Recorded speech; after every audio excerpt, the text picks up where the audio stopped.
Hey, everybody, and welcome to this edition of the collegesoccernews.com podcast. I'm your host, Adam Zundel. Thanks so much for downloading and listening to the show. However you found us, whether it was on the website, on YouTube, or your favorite podcast player, would love for it if you would subscribe to the show so that you don't miss an episode. And also, while you're here, I want to make sure that you go and visit the new and improved collegesoccernews.com, a great new look.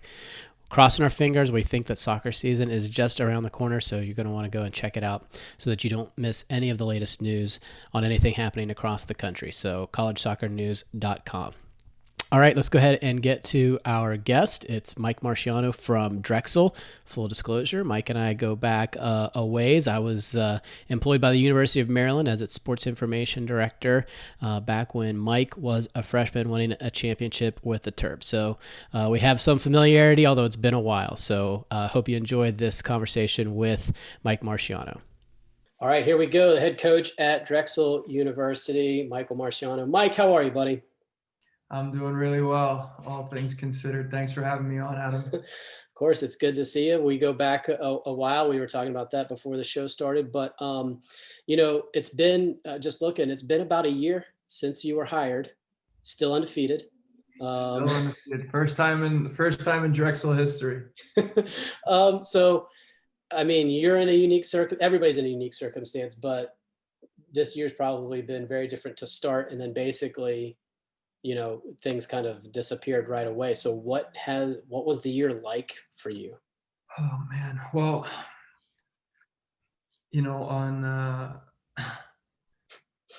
I guess it would have been a couple of weeks on the job in late February and early March. And I think it was March, maybe 13th. The university, shut down for good and sent everybody home. And so we were 48 hours away from our first spring game. And again, I had been working with the guys for a couple of weeks, and we were so excited to get to a game. And then of course we all went our separate ways and continued to stay in touch virtually. And I think at that point we were like, there's no way this is our fall season is going to be okay, right? So that's okay. We got some time in. We'll hire the staff. We'll bring in some recruits and get going. And all the way up until October, early October, mid-October, we were virtual. And of course, I was able to put a staff in place in the following months after we went away, and we were able to start building some relationships virtually, and then all the way through till early October, we had what we called a mini bubble, where guys were able to either opt in or opt out. We had about half of our group opted in, and the others that opted out, they were either in a good situation, whether it be across the country or locally with a club team, and felt that they could get some games and stay in that environment. But we had about 4 or 5 weeks with about half of our team.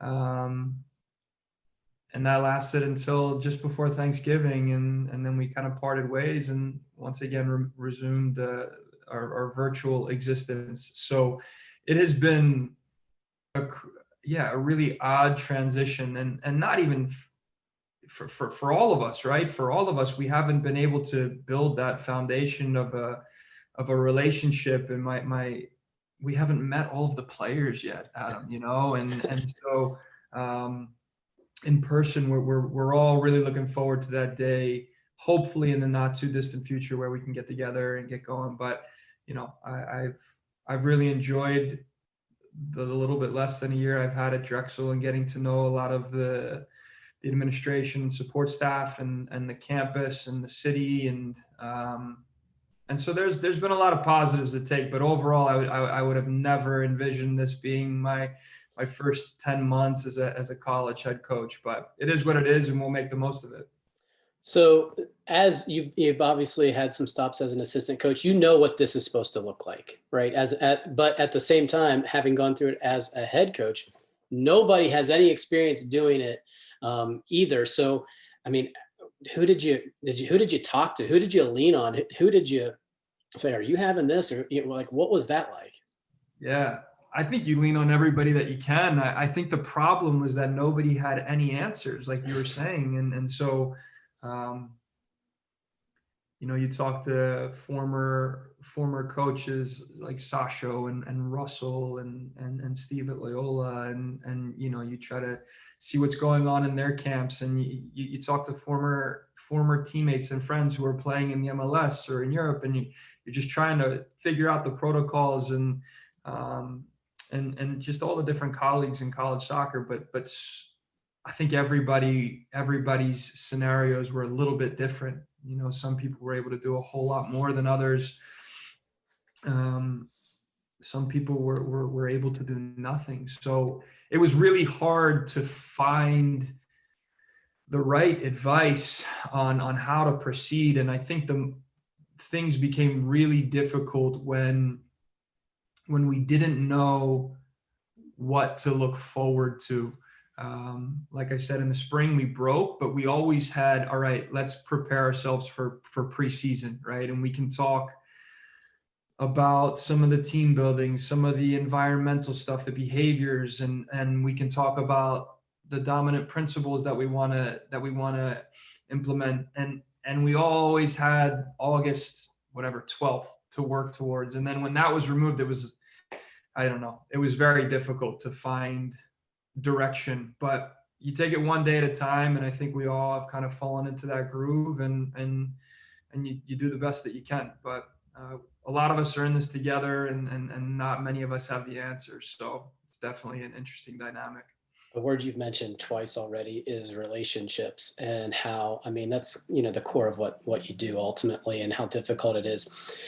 What have you done to try and build those? What have you learned about, communication strategies and techniques over a computer, to try and build those relationships, with, and also about the fragility of kids, 18 to 22 right now, and kind of their needs that might be beyond soccer. It's I've always felt like I liked communication, and that I had some good qualities in being able to communicate. And I found this to be the most difficult period, for sure, as a player, as a coach, as a person. Um, I feel like, uh, aside from Drexel, I feel pretty good about the way I've been able to maintain relationships, whether it be family or friends who are living elsewhere. In building the foundation of relationships with people that maybe you've never met in person, I don't have the answer to that. I don't. Maybe in time I'll be able to tell you what I've learned and how to do it well. But I know that for me and for our staff, we have found it so incredibly difficult. But I think the other thing that also makes us feel a little bit uncomfortable is we're maybe not talking about soccer as much as you're used to leaning on, and when you're in the office or at the training ground, and the basis of a lot of the connection is the sport. It's now, about learning about people on a basic level, about who they are and where they're from, and do you have brothers and sisters and aunts and uncles, and how are you doing, and yet you've never really had that base foundation. So I think there's been times where we've ramped up the communication and we wanted to really be connected, and there's been other times we felt like, let's let these guys breathe, and the time will come where I think we can pick up and start to build what we have all known the basis of foundation, the basis of relationships and the foundation of relationships to be. So that's why I said we're really looking forward to the day that comes where we can all be together in person and have that human interaction. But at the same time, we've not conquered Zoom, but we've definitely utilized it as much as we can, whether it's individual meetings or group meetings or bringing in guest speakers and trying to stimulate conversation about sport and about life and about social injustice and all these different things that are going on in our world right now. I have not mastered it. I'll tell you that. And I hope that I hope that I never have to do it again, really forge important relationships, having no physical interaction. So if you got any advice on that, I'd love to take it, because we haven't cracked that code yet. No, I don't think there's anybody that's conquered, to use your term, that's conquered this new world. And again, like you said, you just kind of make the best of it. One thing, when you were talking, I was thinking about reading the room, right? And as a leader, and I know that you know this as a player, you can see body language, and you can see when coach is chewing somebody, how are they reacting, or how's the person over there reacting to that person getting yelled at. And so then you kind of are able to calculate, okay, I need to talk to this person over here in a certain way to get the most out of him, or he doesn't like that, or he's responding well to that. I mean, those are the cues, it seems like to me, that you miss, as that a leader relies on oftentimes to kind of navigate the different relationships. Yeah. The emotional intelligence to feel people and the body language. You're 100% right. And I think that you can read body language on Zoom, depending upon where the camera is. And yeah, exactly. You got a lot of guys, so maybe they come in with their hood up, or they're sitting in their beds. So it's two different. They're learning themselves how to behave respectfully and appropriately over this virtual platform. And again, you don't know them, but you're urging them to do more or to do better. So you're almost there's multiple dimensions to that, where you don't know the individual that well, so you're observing the little cues that you mentioned, but we're also all trying to figure out, well, what's the appropriate time for a Zoom call? Is it 5 minutes? Is it 50 minutes? What can you really squeeze out of it? So yeah, you rely on your instincts. And I don't know. I think over Zoom, you can sense whether somebody is invested in the conversation, whether there's 30 people on it or 2 people on it.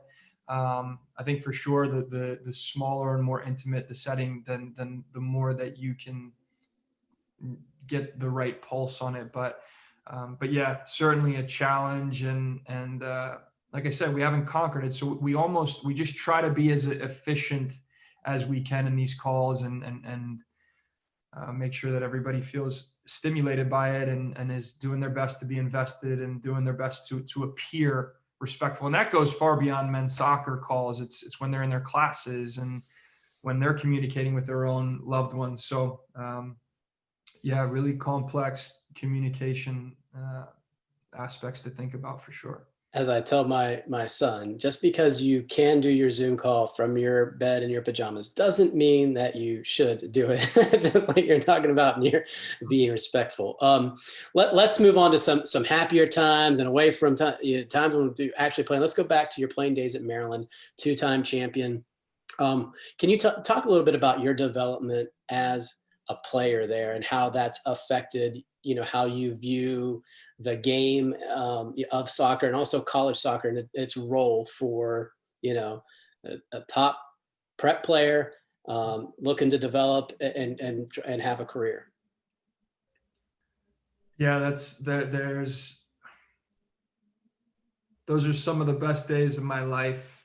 And I'm so grateful to have had that experience. And I think I was on a plane, maybe flying to a recruiting event, and Sasha and I were on the same flight. So we were kind of stuck on the plane together, and we sat next to each other for an extended period of time, a more extended period of time than maybe we have in a long time.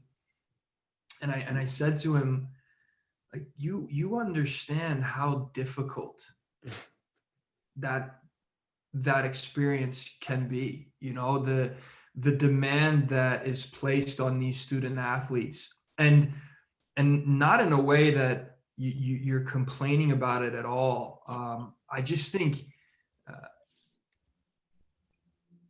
in a lot of ways you're signing up for that, but you don't quite know the way that you're going to be challenged. And so I think when you talk about the development Um,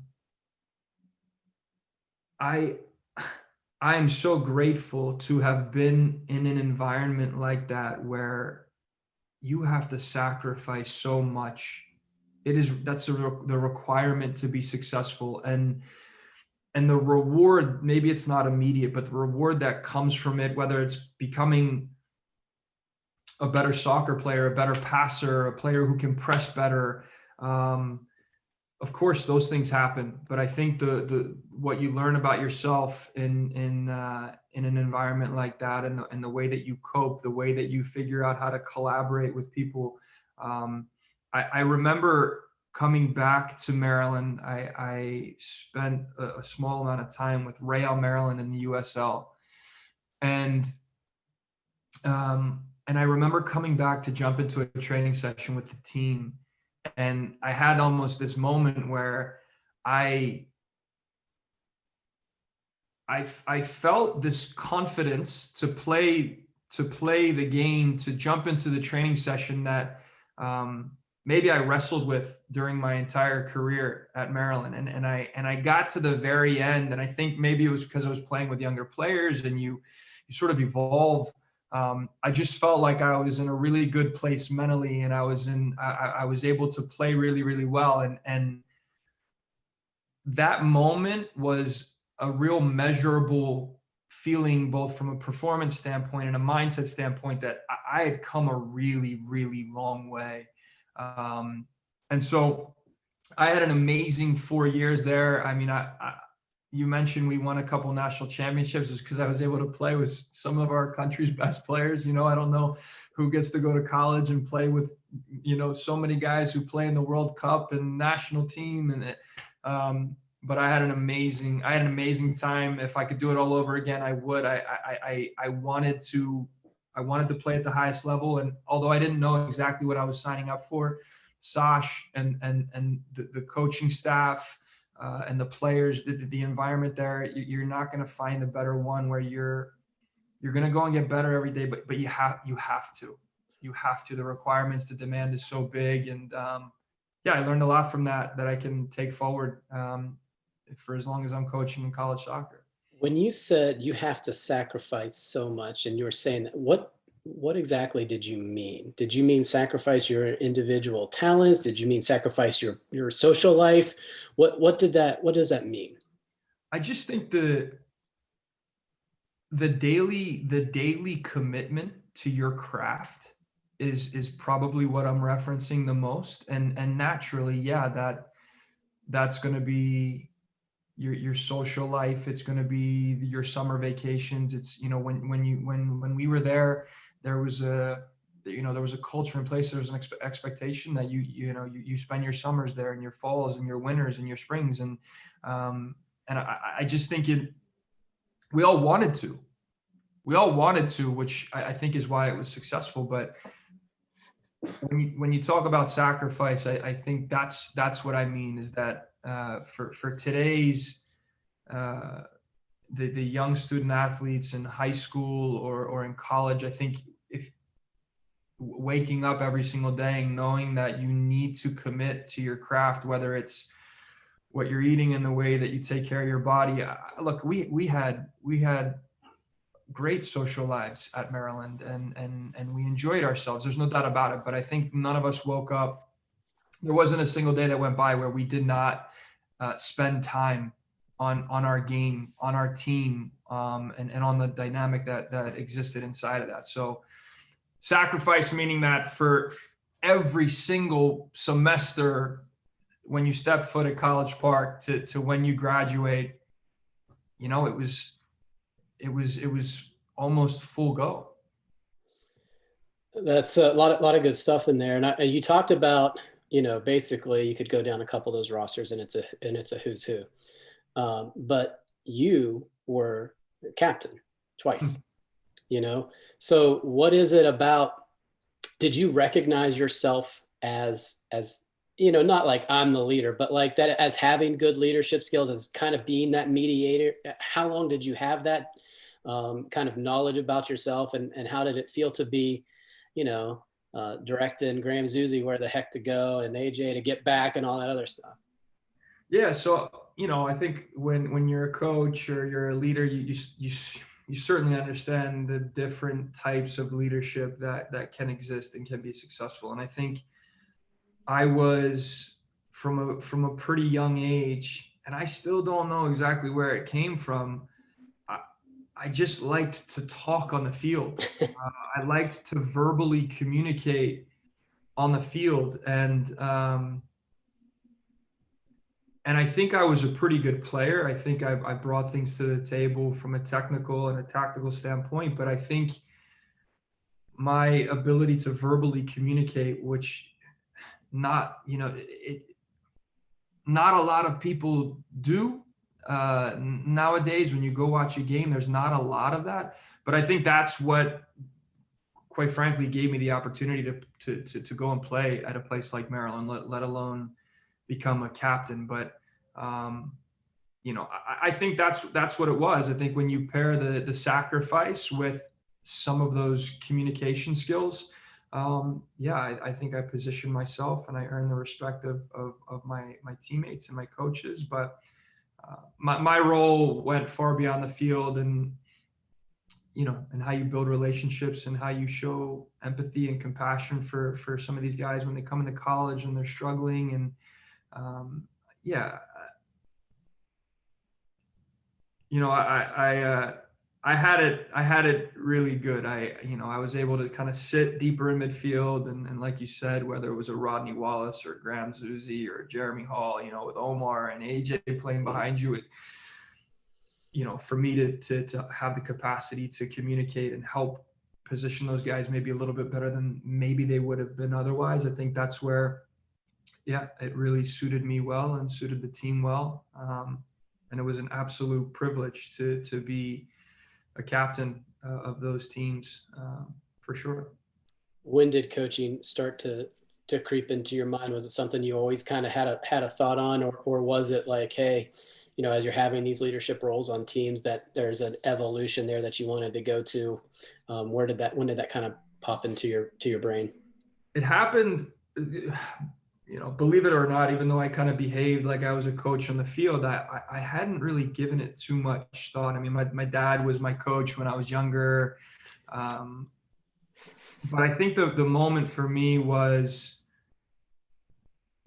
I was working with Wasserman Media Group after graduation and playing as a junior agent, and I spent some time there as an intern and then full time, and I missed, although I had an amazing experience in that sector and working with those people, I missed being on the field and the specific team dynamic that you get on a soccer team. And so I had this feeling that I just needed to get back there, to be at my best. And that's when, Sasha kind of gave me the opportunity a second time around to come in and be an assistant coach. And I never looked back from that point on. I really enjoyed it. And I sunk my teeth into it. And I feel like I started to feel like, I think I was an okay player, but I actually think I might be able to be a better coach than I was a player. So that was the moment, spending some time doing some other things, although it was still connected to the sport. I realized maybe this is maybe coaching is what I can fall in love with and be really good at. How different was it of a dynamic working for Sauce rather than being a player? Did you see what kinds of different things did you see, and what kind of things were consistent across the board? I mean, he's probably, I know he demands as much from his staff as he does from his players, but there also had to be some things that you noticed as maybe that you couldn't recognize simply as a player.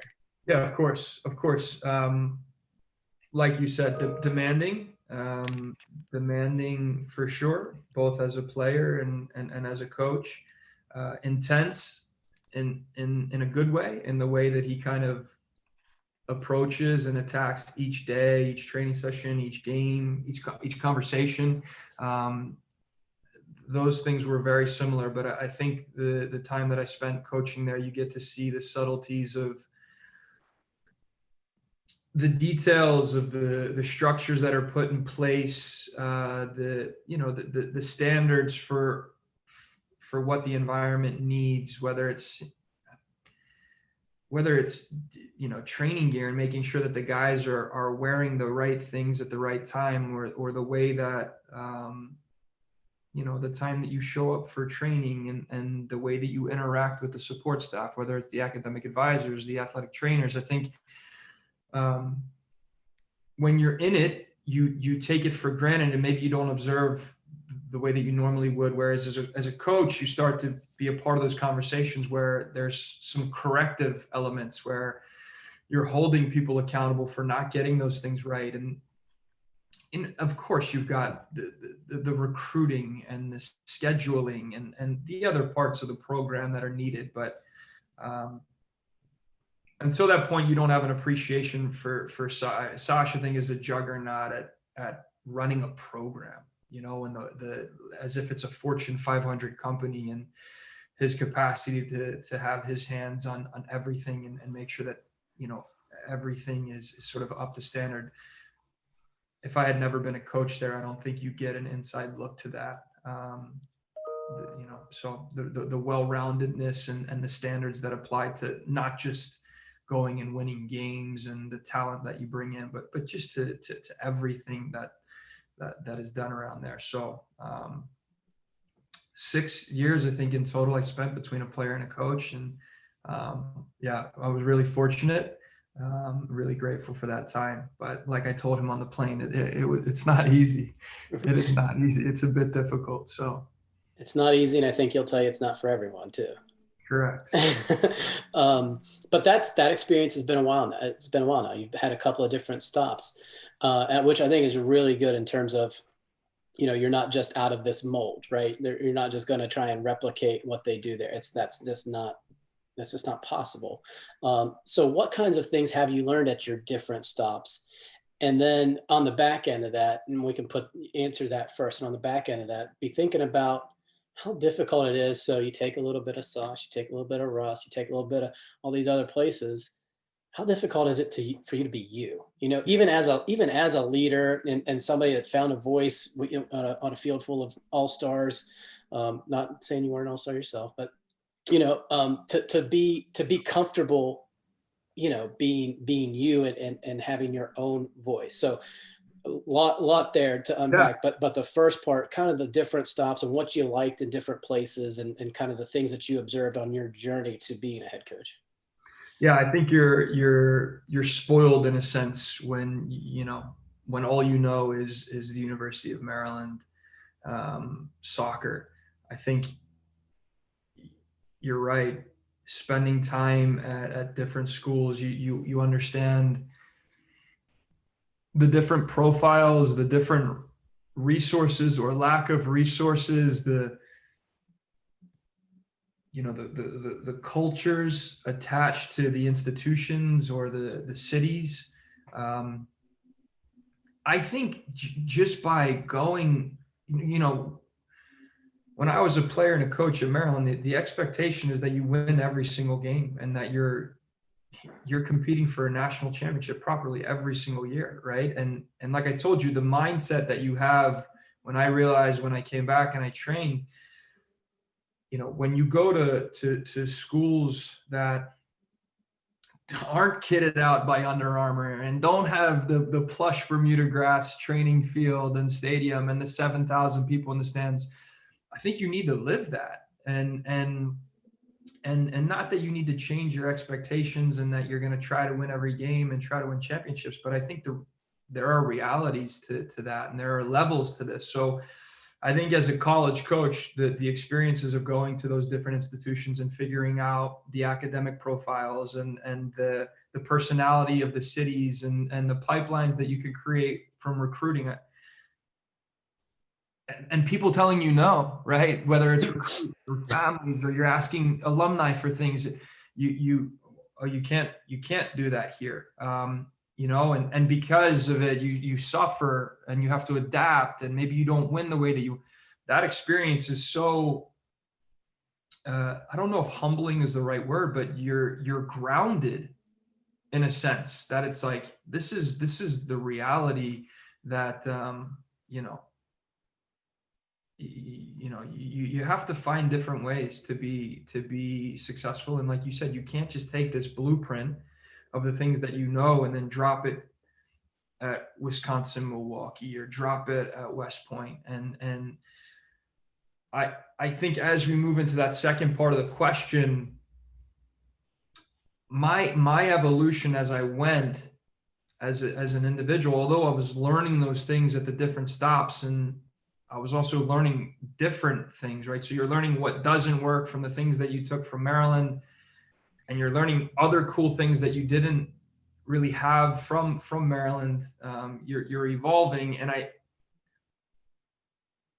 I think as a young coach, I remember I coached in DC United's youth academy when I was at Maryland, and you're just copy and pasting. And whether it's not necessarily things I took from Maryland, but it's, Pep Guardiola's Barcelona, 2008 to 2009, 10, 11, the way that you want to play and the way that you try to train. And that couldn't be further from what I grew up with or what I was as a player. So I think,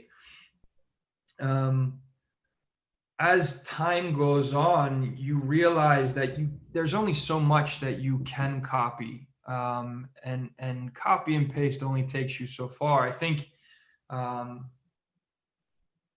you figure out what your own ideas are, and authentic is a buzzword I think that flies around in college sports and interviews and different things like that. But I do think it's when you start to become more genuine in who you are and what your ideas are, then the way that you can communicate those ideas becomes more natural and more genuine and easier, to be honest. And then when you whether it relates to soccer or the way that you want to communicate to your players, the types of players that you want to recruit, when it starts to become you, to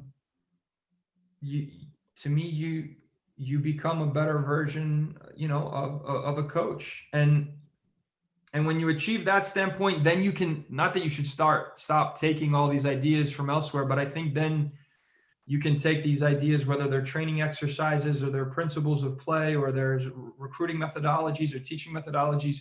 You start to take those concepts and then you say, all right, well, this is who I am. How can I apply that in my filter? And I think, it's been over a decade now since I, started in coaching, and I feel so far away from, mastering my craft in any way, shape, or form, but I do feel more comfortable in who I am, and what I want, and what I hope our teams can look like. And now when you take those bits of information, you kind of have your principles in place that are going to guide you and take things from all over, and you kind of filter it to make it your own instead of just copy and paste. So long-winded 2-part answer there, but a really great evolution for me. I really don't think I would want to have it any other way. And I'm so grateful for all those different stops. I took so much from it. My wife and I took so much from those places. And I'm really happy that it's led me to where I am now. Yeah, and it's not quite the full circle about where you are. You're a little north, obviously, where you grew up and everything, but it is a general area. Let's talk about Loyola a little bit. What kinds of changes did you see in the program? Struggled the first couple of years and then really started to get things going. When you started to see results change and the overall record change and things evolve, where did you see, I see there's difference. I see people I don't want to give away an answer, but I see people showing up earlier, or I'm driving by and I see them working out. Where did you, what kinds of things did you see, either from a culture standpoint you're alluding to, or from a talent standpoint? What did you see? Yeah, I've got to be honest. I think the word that you just used there at the end, I think talent, as simple as it sounds, I think that helped to achieve better results. I think, you you learn a lesson in that in order to be a really good coach, a really winning coach, I think you need really winning players, really good players. And so I think with all due respect for the players that were on those teams in the first couple of seasons at Loyola, I think we were able to find more talented players and convince them to come be a part of the project. And that in itself, we had talent, but we didn't have experience. So I think that although we had talent, there was still an upward trajectory as that talent started to gain experience. But I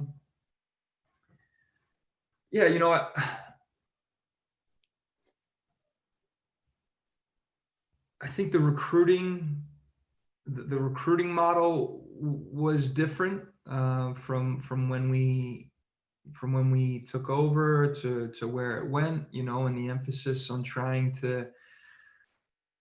we thought we were well positioned to sign local talent, whether it was in the Baltimore area or Maryland or just the Mid-Atlantic region. And I think that's a little bit different than the model that existed in the past. So there was kind of a need for time for that to see itself out. But of course, you recruit a more talented player, a more ambitious player, one that's willing to commit and to sacrifice. And I think that's the process that happened, a lot of it organically.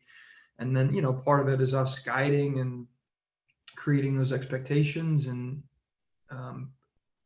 but then you have to make sure that it's not easy for those talented players, right? That they come in and I think we started 7 or 8 freshmen in that third year that we nearly won the regular season. And now these guys get comfortable, right? Because they think that they're, starters week in and week out. So I think that's a challenge in and of itself. But look, at Loyola, I think for me, it's not that much rocket science, and not to take away from the work that we did or the ability that Steve has as a coach. I just think we were able to find some really good players. I think we exceeded expectations from a recruiting standpoint in year 2 and 3, and finally when those guys arrived, we had a real jump, and I think a lot of it was due to talent, honestly. It's an interesting. I think you can probably overthink things a lot as a coach, and that you can probably go to a game in which you don't have as much talent, feel like you can be more tactical than the other team, when ultimately at the end of the day, talent kind of wins out. But the other part of that you had kind of referenced a little bit earlier is that if you have the right players and talented players, and that, you're not coaching them any differently. Steve wasn't really coaching them any different, maybe a little bit, but that they're pushing each other. And that's how that kind of culture thing starts. I mean, when you were a player, yes, there were some things mandated by coach, but you felt like if you didn't show up, the guy behind you was going to be working out, and you needed to stay in front of him, or whatever the case might be. I mean, it's that kind of perpetual, the buzzword in culture, right? It gets started, right? Yeah, no doubt. I think that is for me, that is the most direct, the most sort of, maybe it's subjective in some ways, but that is the target for me as a head coach is how can you create a team that's inside of this environment that you can maybe control some of that, but how can you create a team of 15, 16, 17, 18 players where the depth and the competition is ruthless? And I think when you do that, boom, you've got something that can it is perpetual, and you're held accountable by that. Not by me saying, hey, you're in trouble, you're held accountable by that. And I think that's what a lot of these top winning programs have. And of course there's levels to it when you go beyond college soccer, but I think that is for me, I have a real belief in having a small roster, but having a great balance and the right depth in that players show up every day and they're stimulated because they know that they're close enough to the lineup, the starting 11, that they know that there's almost an immediate gratification if they do their work. They'll get rewarded by being put in the team. But just as easily the other way, if they don't, then they won't be. And that the bridge between the talent gap is not so big. There's a book called The Captain's Class, I believe, that talks a little bit about the imbalance in teams, right? When like your best player or players is so far and away better than the rest of the team, that imbalance can be really difficult to manage. So I think, you hit the nail on the head in terms of, you've got to recruit talent, and hopefully you've got a depth of talent. And if you can create kind of that pool, then those guys, they go to battle with each other every day. And I think then you've got something really good. If you can sprinkle some luck in there, you're going to win a lot of games. Let's talk about recruiting a little bit more. How do you go about identifying players with the talent and that are also a fit? And those two things don't always go together. You went through that, at Loyola, and I'm sure you'll go through that at Drexel. How do you kind of watch players play and see? Obviously, some academic profiles and regional things go into that, but what kinds of things do you look for to evaluate players and see if they're the right fit for you? Yeah, so I think as a jumping off point, I think at this stage in my career, I feel like I'm a coach who will try to. A lot of people use this word philosophy. I'm not smart enough to have a philosophy, but I would like for my ideas as it relates to the style and the needs positionally. I'd like for that to kind of meet the players at least halfway, right? Where we're going to maximize their qualities. And so when it comes to recruiting, I'm almost a blank canvas in that, we want to go find talent, the best talent that we can. And that's the starting point. And the way that you look for talent is by watching games. We can't watch games now the way that we're all accustomed to, but whether it's video or it's live, you go watch games and you try to find players with God-given talent and abilities, and that God-given talent doesn't always just mean speed or technique. That there's the whole gamut that I have an appreciation for. And I think, kind of like I said, as a player, I think one of my strengths was verbal communication, and maybe that wasn't God-given. I don't know. For me, it's not like I spend time in my room talking to myself and practicing speeches. So I think when you watch games, you look for extraordinary talent and across the spectrum of it all. And that's step one. And I think I'm a pretty transparent person, and I'll walk up to a field and I don't really want to know the GPA or where he's from. I want to go watch, and if I see a player that I would really love to work with, then okay, let's find out more about this player, rather than sort of backwards saying, all right, we can only recruit players with 4.0 GPAs, so let's go find them. So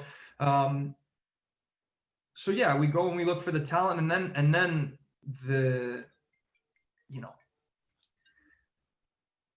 sort of, I think where you as a coach, as a leader, as a human being, your feel for observing some of the things we talked about earlier with body language and personality and communication. And when you go and you watch a player and you see the way that they collaborate with their teammates, you try to go watch them train with their club teams, and are they showing up early, and are they staying late, and how do they interact with their coach? And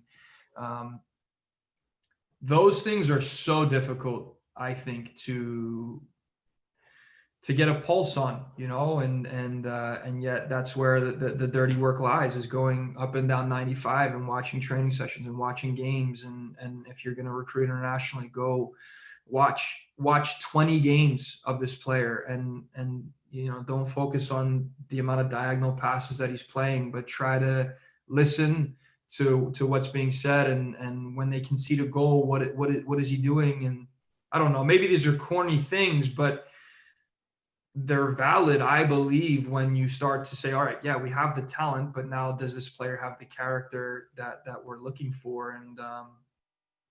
And so, yeah, I think that's sort of our process at Drexel. I've got a coach we brought in named Flo Lu, who heads all of our recruitment, and the guy is an absolute monster when it comes to his reach and the types of players that we're considering and the amount of players that we're considering. We got a really good process where there's tons of players that are brought to the table. And now, we as a staff all have a say on all these different aspects to that. And then at the end of it, you hope that you can then sign the player, right? After all of that, and you hope that you can win out the signature at that point, and it doesn't commit to a bigger program or a better program and a better conference, so it's really challenging, but that's why I say I like the concept of a smaller roster. It's not like we're trying to build recruiting classes of 10 to 12 guys. And I respect those that do that as well. There's value in all these different methods, but for me, it's like, can we find the right, 4 to 6 guys in each recruiting class if we need that? And that's not too difficult because we have a great product to sell at Drexel, and we've got a great school and a great city and a program that plays in a really competitive conference. And so we have enough to offer that we feel confidently about, doing well in that process. You're still a young guy, obviously, but the last time you saw me, I had more hair though. Yeah, that was all pulled back. Yeah. But how are 18-year-olds, 17-year-olds different in the short amount of time that not only you've been recruiting, but since you were a player? I would think that, you can't apply the same approach, maybe you can, that you were recruited by to kids that you want to recruit now. Or, is the secret sauce the fact that you do? That you do have a similar approach because you knew what worked to recruit you. So you're going to try that here. So what are some similarities? Well, maybe what are some differences to try and reach and have a connection to student athletes today? Yeah, I think the biggest similarity, Adam, is that 15 years ago compared to now, I think that every kid that you recruit is going to be different. And I think that 15 years ago, me and the guy that was being recruited next to me and the guy that was, I think each of us were different in our own regards. So the way that you adapt and interact with people who are different, I think that's a similarity to today, that every kid's going to be different. Some kids maybe are cut from a more old school cloth, and that, they're not obsessed with social media, and that they still go in their backyard and kick the ball against the wall. That things that we perceive to be more old school than new school, that definitely still exists. But maybe it's not as common as it used to be, and maybe the interests of these young men are a little bit different. And just society as a whole has changed in the way that people express themselves. And I think social media 100% is at the forefront of all of that. So I think what's important is that I evolve, and that I am, understanding that the lingo, the expectations, the personalities, the levels of communication, I think that stuff is always going to be changing. And the best way that you can reach somebody back when I was getting recruited by Brian Penske, it was just a phone call, it was like a phone call, and here you are, you're talking on the phone for an hour. That doesn't happen anymore. The best way that you reach players is potentially sending materials or showing them videos, and they learn differently, or their interests are piqued differently. So I don't know. I have a really hard time putting my thumb on it, but what I will say is that they're still human beings, and each one of them are going to be different. They're going to come from a different family, different race, different religion, different opinions, different this, different that. And you just have to, I think, try to use your emotional intelligence to feel, what piques that kid's interest and what he's looking for, and if you can offer it. But yeah, definitely a lot of perceived differences, but I'm not sure if it's really the kid's fault or if it's, derived from the kid's own instincts. I think maybe they're capable of living the same lives that we did and doing this things the same way. So try your best to understand that everybody's going to be a little bit different, and hopefully you can connect with them all equally as well. All right, I got two more things before I let you go. Okay. You said two Sorry things. if I'm talking too much. I don't know if I'm talking too much. No, listen, time's fine for me. I'm hoping I'm not keeping you from something important. You said two things, and you've corrected yourself on two phrases, and I found it really interesting. You started to say my teams, and you backed away, and you said our teams. And then you also said a great coach, and you said no, a winning coach, and you found you were self-aware enough to find the differences in your own language, to kind of separate because most people say great coach that wins a lot is a great coach, right? But you were separating that, and you also separated yourself or included the players and the staff as part of the teams that you're going to have. Yeah. Where does that come from? I mean, is that just part of being self-aware and emotional intelligence and reading books like the captain's class? What is that? I think I've always been passionate about being a part of a team. I've come from a family that values being together, spending time together, talking together, working through adversity together. And I've always been passionate about that. So I think when I think about building a staff, I think about that staff bringing unique qualities, but that there's no real hierarchy in the way that we're working. Yes, it's obvious I have to make a final decision, but I take a whole lot more interest and I have a lot more enjoyment when there's a true collective to what we're doing. And when I was a player, I needed the people around me. I really did. And when I had the people around me, I was a better player. And so that concept to me applies. Maybe I'm just not that talented of an individual, right? I need a whole lot more than what I bring to the table as a player, as a coach. And I know that the people that are around me have tons of quality. So let's make this a true collective. And that's one of our, if you want to call it a value, that's one of our values. I want players who can stand in a locker room and the individual qualities that they bring are special and are capable of winning, but are better when they're standing next to somebody else. And that somebody else is also better because of the bond that's between them. So I don't know if it's a self-awareness thing, but from our coaching staff, I want there to be, a real sort of horizontal leadership, and that we're all involved in everything that's going on, yet we all bring different things to that table. And I think if we can create that dynamic, we've got a stronger staff than me sitting above everyone and directing. And I think it trickles down into the team. I want a team that, the last thing I want, Adam, is a team that is full of talent that cannot go out on the field and be a better version, right? Because that to me is a really poor reflection on our ability to collaborate and our leadership and our human quality. So I don't know. I think that's kind of where it comes from for me.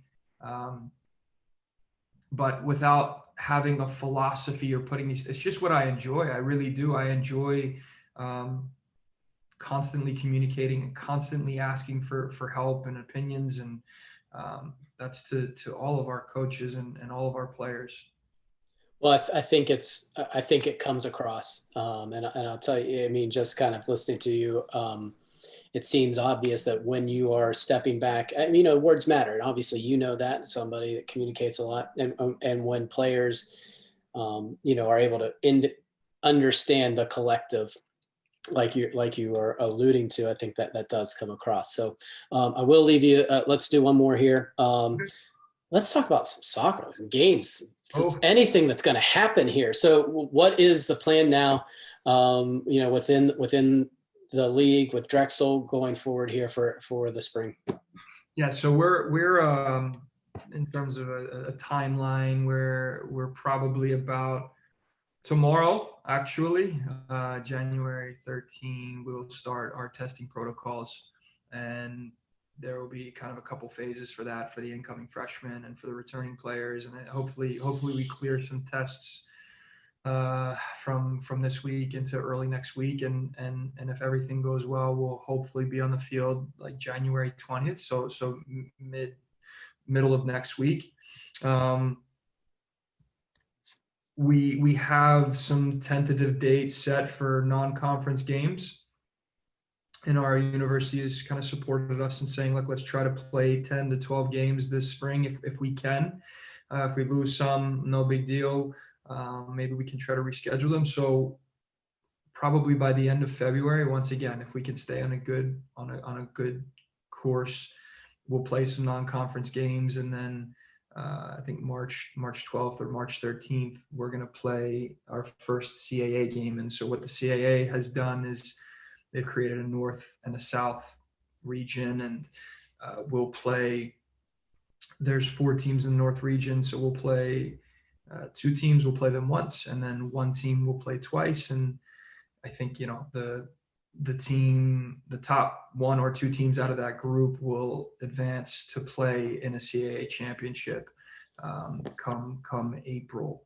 And I think actually it's going to be hosted in Philadelphia at Drexel. So I'm hoping we can learn our players' names really quickly and learn about each other and try to put our best foot forward. But we also, while we have some of these plans laid out for the next 1, 2, 3 months, we're totally, almost in a pessimistic way, trying to manage our expectations and just say, look, if we can get on the field with our team, our full team, for the first time in about a year, we'll take it. If it means 2 games, if it means 3 games, if it means 25 training sessions, whatever it means over the next few months, we'll take it and we'll make the most of it. And I think we've tried to, whether it be virtually or as we move forward in person, we've tried to take everything with a real dose of perspective. We all know we're blessed and we're so lucky. We weren't even able to play in the fall, but we're so lucky to be in the position that we're in. And we have a lot to look forward to. We have our health, we have our family's health, we have opportunities in front of us. And so, as frustrating as some of the hiccups have been and will continue to be, we'll keep our heads where our feet are, and try to maximize every single day that we get. Yeah, it's a tough balance, I would think, to be appreciative and not sure, to have kind of low expectations for what you get in, while also trying to establish a culture and push each other every day. That's going to be probably something that you have to kind of wrestle with, probably for these next 4 or 5 months. 100%.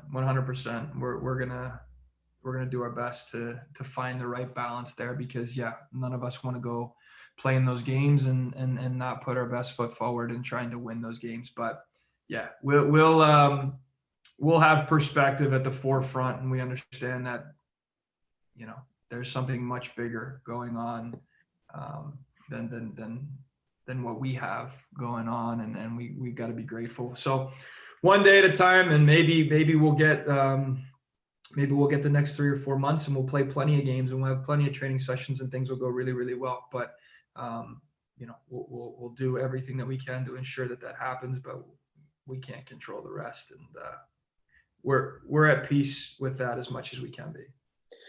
All right, my friend. Well, really good catching up with you. I'll let you get back to making name tags for your players so you're able to identify them as they go through testing tomorrow. Appreciate taking some time with me here today. Good talking to you. Best of luck here, my friend. Thank you so much, Adam. It was great seeing you again. Good luck with everything. And please keep in touch and come visit us in Philly anytime you can. You got it. All right, that's going to go ahead and do it for this edition of the collegesoccernews.com podcast. Thanks for hanging in there with us. I know we ran a little bit long, but lots of good stuff in there, and I hope you enjoyed the conversation with Mike Marchiano as much as I did, and appreciate Mike for spending some time with us. So again, however you found us, whether it was on YouTube or on the website or on your favorite podcast player, please go and subscribe to the show so that you don't miss an episode, and also want to make sure that you visit collegesoccernews.com so that you stay up to date on news and notes across the country, as once again we're hoping for a soccer season this spring. Thanks for being with us, everybody. We'll be here next time for another edition of the collegesoccernews.com podcast. We'll see you then.